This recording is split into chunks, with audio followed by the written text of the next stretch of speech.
Good evening, everybody. This is the virtual public informational meeting for state project number 0052-0094. This is the replacement of bridge number 935 carrying Route 32, also known as Windham Road, over the New England Central Railroad in the town of Franklin. This is a live event. It is Tuesday, April 15 of 2025. Join us for a question and answer session following the formal presentation, and send us any question or a comment that you have during the session. There's also other places to reach out to the Connecticut DOT. There's the project email, dotproject0052-0094@ct.gov. Also, by phone number, you can also dial 860-594-2020. That's voicemail only. Or you can dial 860-594-3389 for the project engineer, Yusuf Blashley.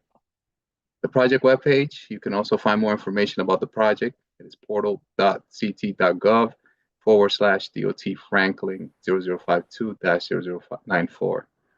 Want to remind everybody, a recording of this presentation will be posted after the live event. Closed captioning, including non-English translation options, will be available at that time.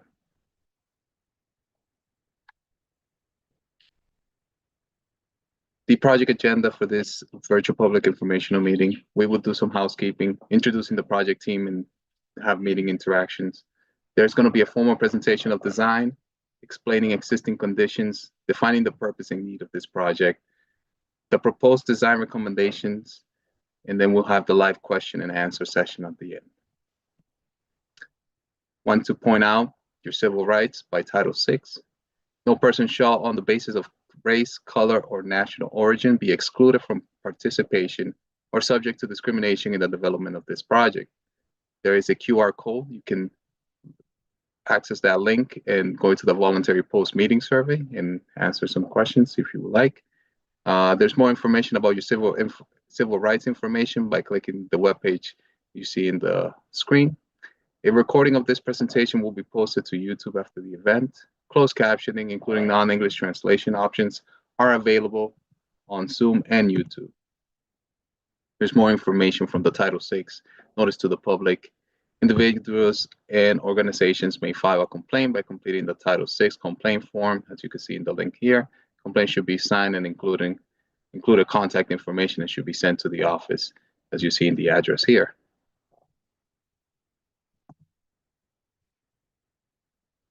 How to view captions and subtitles in this Zoom meeting. One, you can click the Show Captions, the CC button, which is located to your bottom right. Click the speaking language you wish to go to, and then select the language you would like from the list shown. Closed captioning, including non-English translation options, are available on YouTube after the event as well. A little bit of a reminder where to questions and answer.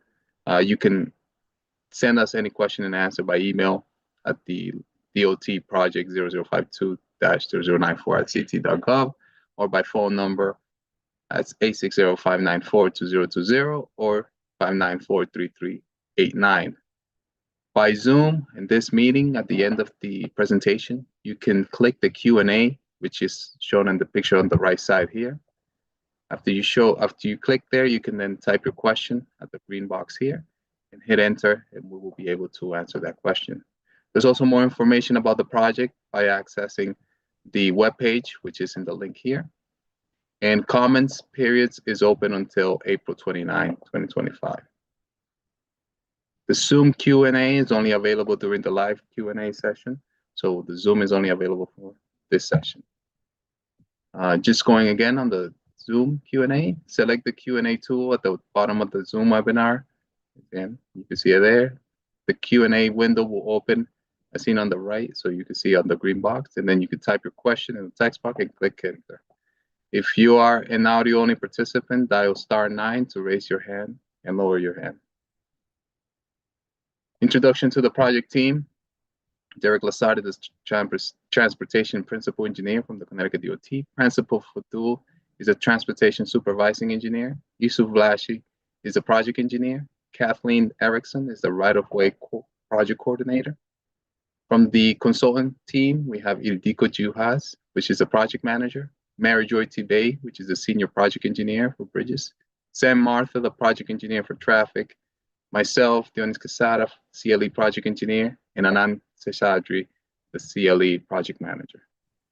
I will now hand off the presentation to Mary Joy. Thanks, Jonas, for the introduction. Again, my name is Mary Joy Zabay. I'm a structural engineer with Mott MacDonald, design consultant for this project, which involves the full replacement of bridge number 935. Over the next few minutes, I will present the design development for the bridge. We are currently in the preliminary design phase, which is about 30% complete. Just to note that the following slides presents preliminary or conceptual sketches. Details will be further developed during the final design phase. Bridge number 935 is a two-span structure carrying Route 32 Windham Road over New England Central Railroad in Franklin.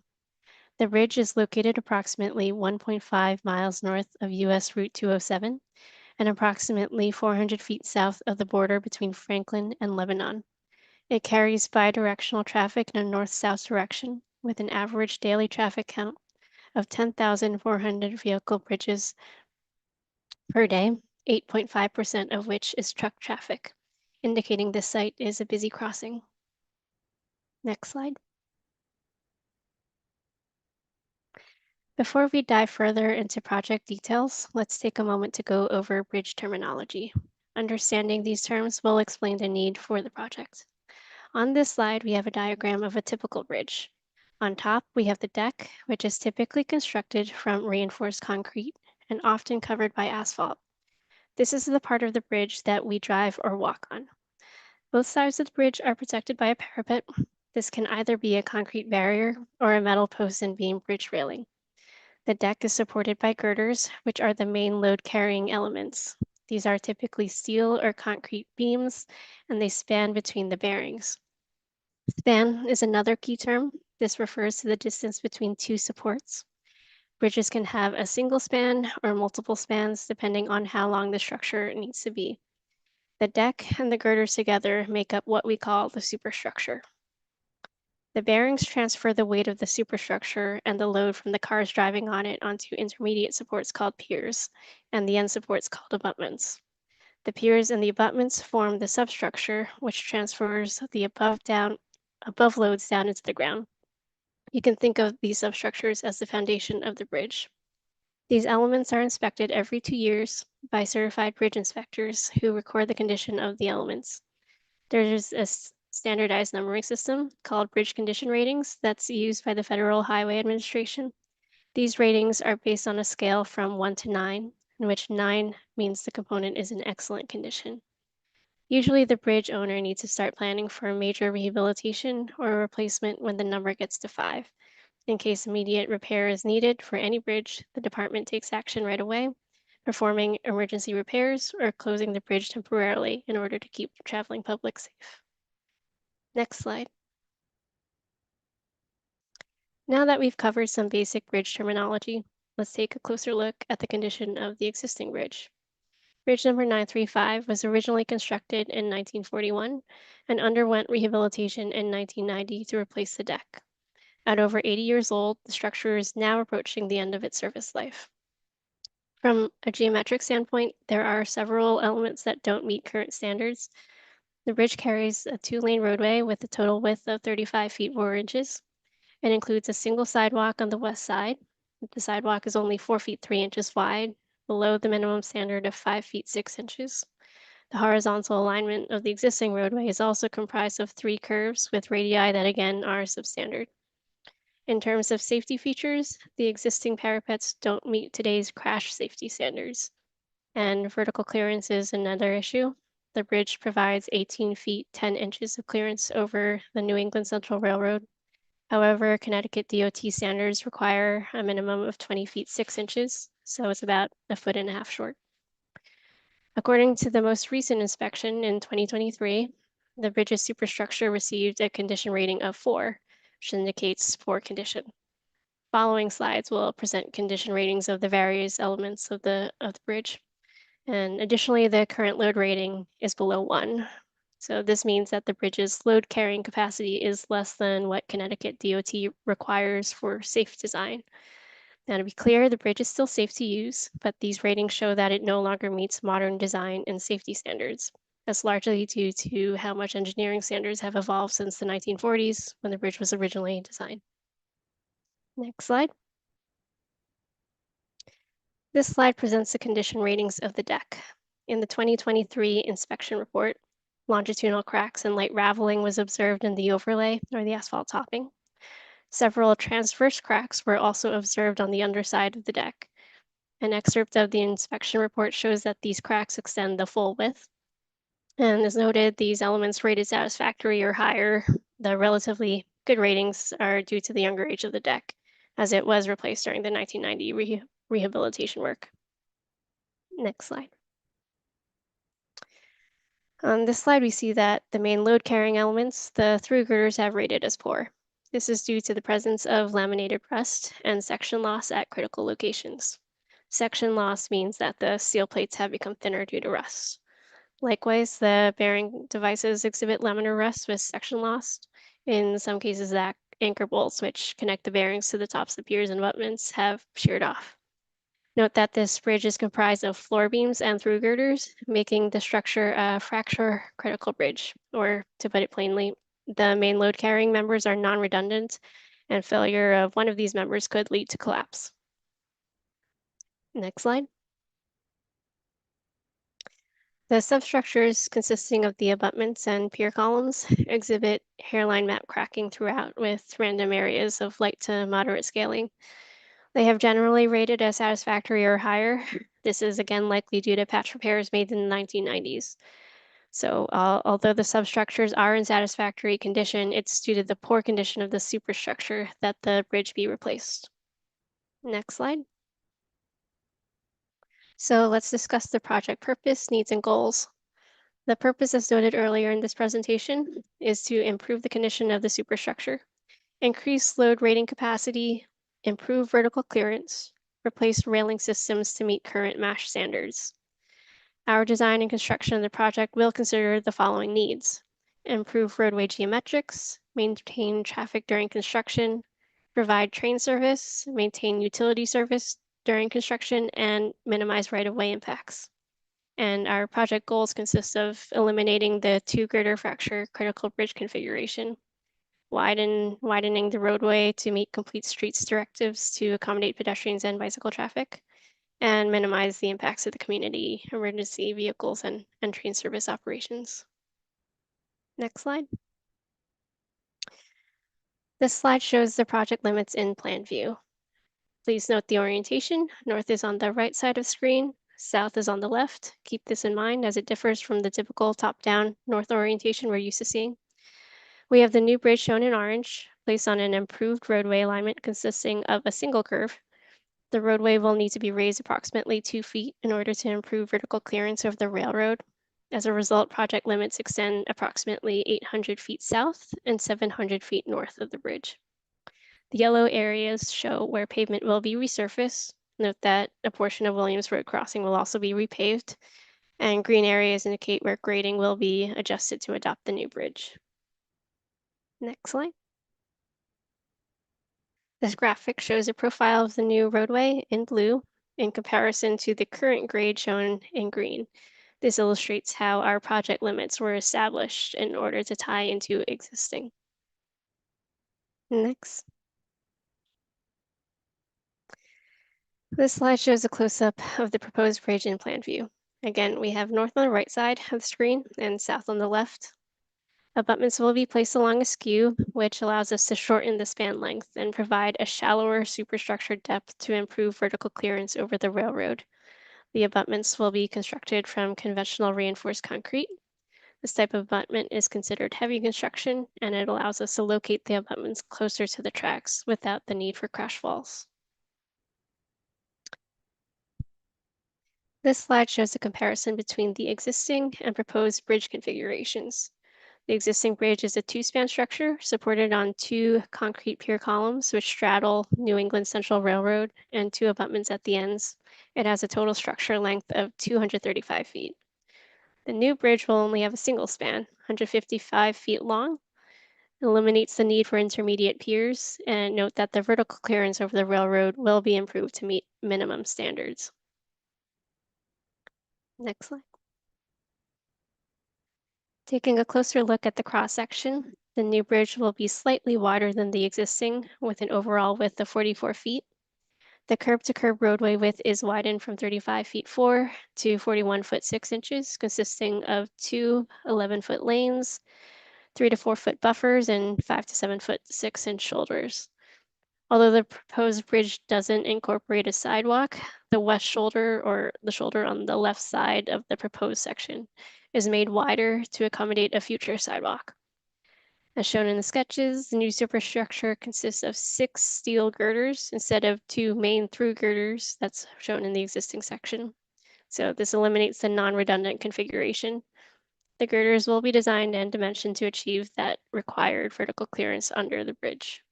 Note, the new bridge will also have concrete barriers that comply with the latest federal standards with protective fencing on top. Next slide. And now I will hand off the presentation to Sam Martha from VN Engineers, who will discuss the construction staging for the project. Thanks, Mary Joy. Good evening, everyone. I'm Sam Martha. I'm a project engineer with VN Engineers, and we are responsible for the design of the maintenance and protection of traffic during construction. So the construction will happen with 3 major stages for the temporary traffic control. This figure shows the construction impacts associated with the first stage. During this stage, the majority of the construction of the temporary bridge and roadway will occur. The temporary bridge, shown in pink, will be constructed roughly parallel to Windham Road. The temporary roadway, shown in beige here, will connect the temporary bridge with the existing Windham Road. Traffic impacts during this stage will be minimal as the construction occurs completely off of the existing road. However, construction vehicles will be entering and exiting the construction area frequently. So advanced warning signs for vehicles traveling on Windham Road will be installed to advise travelers to use caution throughout the area. This stage is anticipated to last approximately 5 months. Next slide. So stage 2 is broken up into 2 sub-stages in order to build the tie-in points for the temporary roadway without having to do like a full roadway closure of Windham Road. This slide shows the overview of the week-long sub-stage 2A. The 2 tie-in construction locations and critical traffic areas for the stage are circled in red, and we're going to take a closer look in the next 2 slides. So next slide. This slide shows the zoomed in area on the south side of the project that was circled in red on the previous slide. So in order to construct the proposed pavement, guide rail, and make the proposed drainage improvements, it's necessary to take traffic that is currently 2 lanes, that is 1 lane in each direction, and restrict it to 1 lane. A traffic signal will be installed on both sides of the work area and will be used to safely alternate the direction of travel. Again, this is anticipated to be about 1 week. Next slide. This is the zoomed in area on the north side of stage 2A. In order to construct the necessary template widening and make the proposed drainage improvements in this area, the intersection with Williams Crossing Road will need to be closed, and that's shown here on the left. Shown on the right is the proposed detour route for that closure. One detour route is for vehicles traveling northbound on Windham Road and will be about 2.9 miles. And the other detour is for the vehicles traveling southbound on Windham Road, and that detour is about 6.4 miles. This substage is going to be about a week. However, this work on the north side is anticipated to take about 2 days and will likely conclude before the work on the south end of the project. So if that does happen, then Williams Crossing Road will reopen to traffic before the end of the substage. Next slide. This slide shows the overview of substage 2B, which facilitates the construction of the south and north tie-in points for the temporary roadway also. This substage is anticipated to last about 2 weeks, and we have the 2 tie-in construction locations and critical traffic areas for this substage circled in red, and we're going to take a closer look on the next couple slides. Next slide. So in order to construct the proposed pavement for this area on the south end of the project, it is necessary that it implement a similar traffic pattern to the one we had in substage 2A, taking the existing 2 lanes of traffic and restricting it to 1 and alternating the direction of travel. Again, a traffic signal will be installed on both sides of the work area for safe alternating direction traffic flow. I would like to note on this that a commercial driveway will be impacted during this stage, and that's going to require continued coordination with that property owner to maintain access to their property throughout the duration of construction. Next slide. So to construct the proposed pavement for the north side and the tie-in points for the north side, this area shows the traffic shift onto the temporary pavement that was constructed in 2A. 2 11-foot lanes, 1 in each direction, will be maintained during this stage.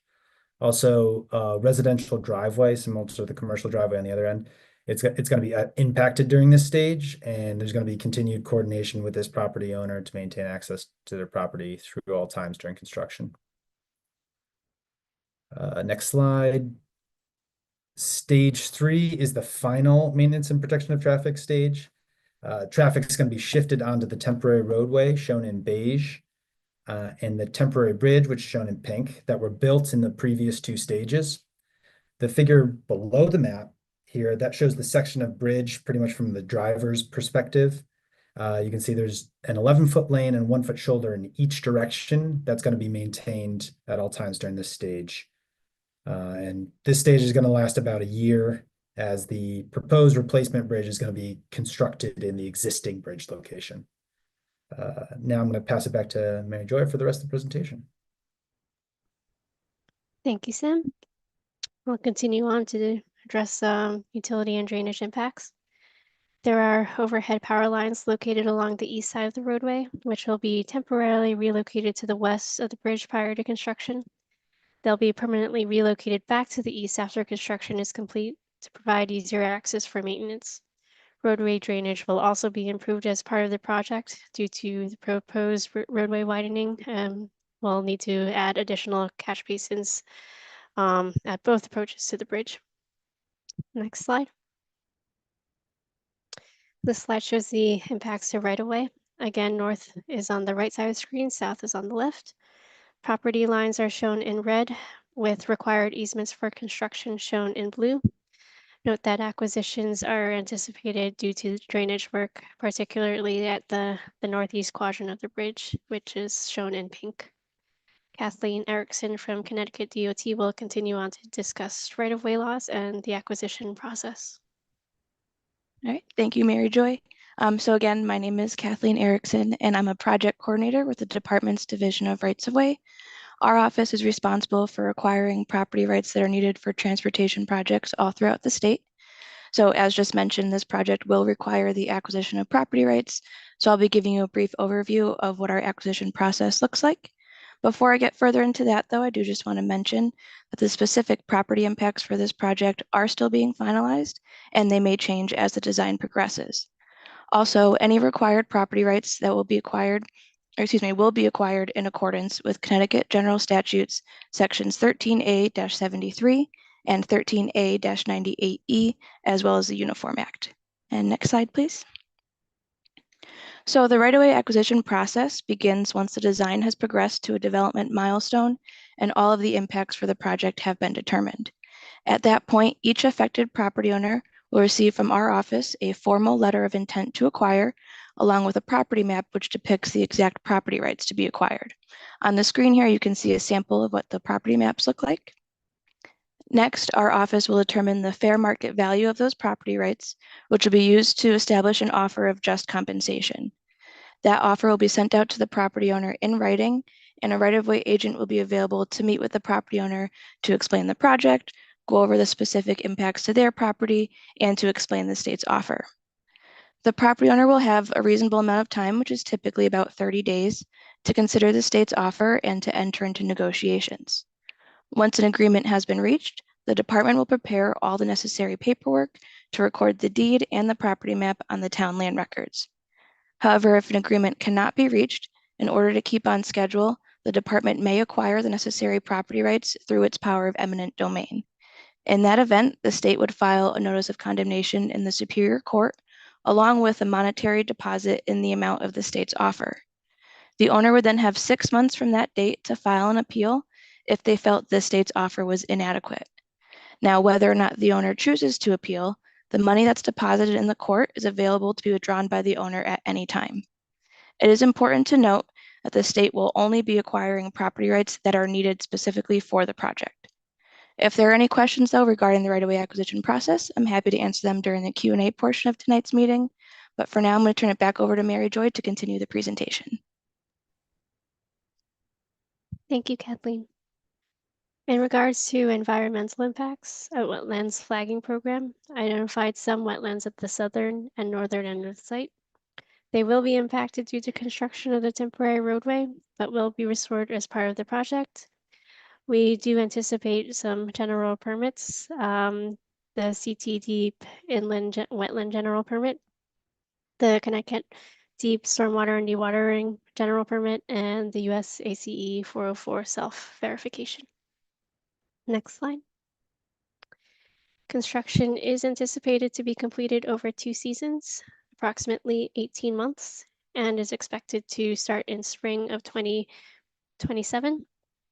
The preliminary construction cost estimate is $27.5 million, 80% of which is funded by the federal government and 20% will be funded by the state. The township will not be responsible for any portion of the project costs. Project costs and schedule are subject to change and will be dependent on permitting and right-of-way acquisitions. Next slide. And that concludes our presentation for the replacement of bridge number 935. Thank you, Mary Joy. Just want to remind everybody, for those who were not here in the live event, you can send any comments or concerns to the email dotproject0052-0094@ct.gov or by phone by dialing 860-594-2020 or 594-3389. For those who are here, you are more than welcome. Please, you can submit your questions by hitting the Q&A box and then typing in your questions at the box, and we will be able to answer those questions today. That will be only available for the Zoom meeting. Thank you, everybody.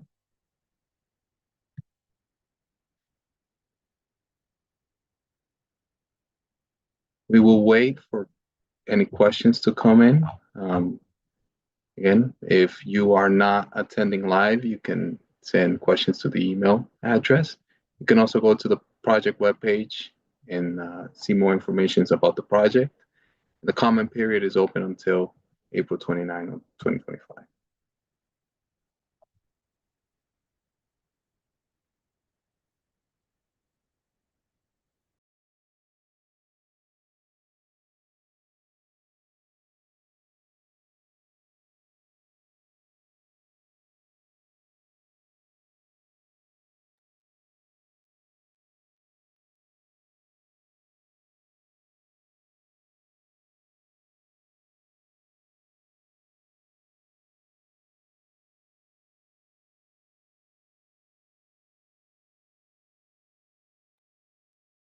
So far, there are no comments. If there are no more comments in 5 minutes, we'll turn it to Connecticut DOT to end this meeting.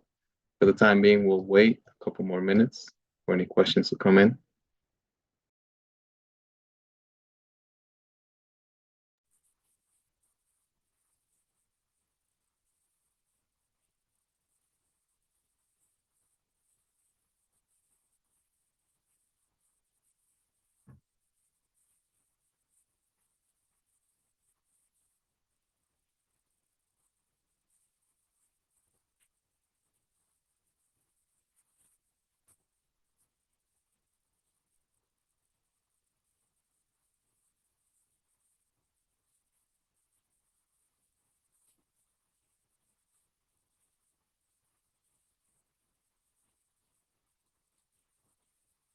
We'll give it another minute here for any questions that may arise. If there is none, we will be ending the webinar. Thank you all for joining tonight. Looks like there is a question here. Is there any concern about visibility on the roadway for vehicular traffic due to raising the bridge? I've heard from some folks this is already a concern with the current bridge. Thank you. Mary Joy, would you like to answer that, or would you like Sam from BN to answer that?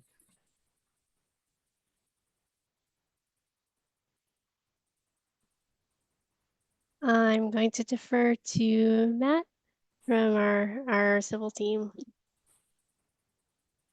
Matt, you are muted.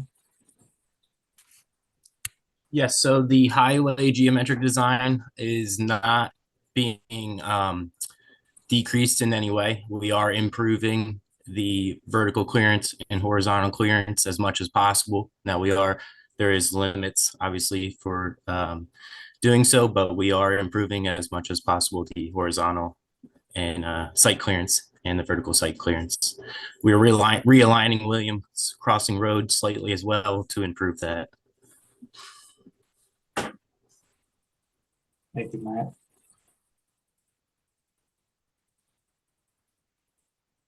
Representative DiCaprio, thank you for joining us today. We see that you typed the message here. Thank you.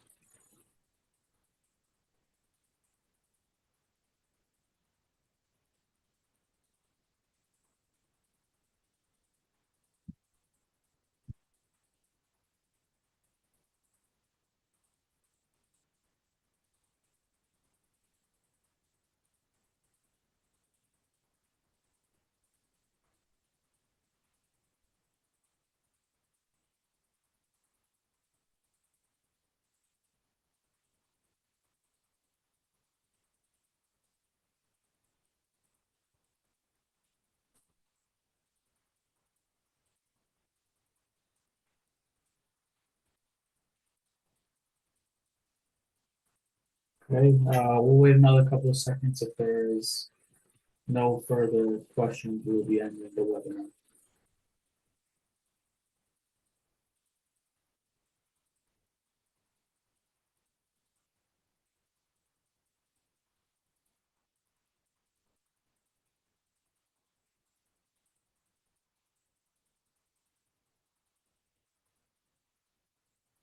Okay, we have no further questions here. Thank you, everybody, for joining the virtual public information meeting for project 58342. 5294, I apologize. If there is any questions that you may have after the VPIM, please send us an email at the email address you see on the screen, or reach out to me directly by phone.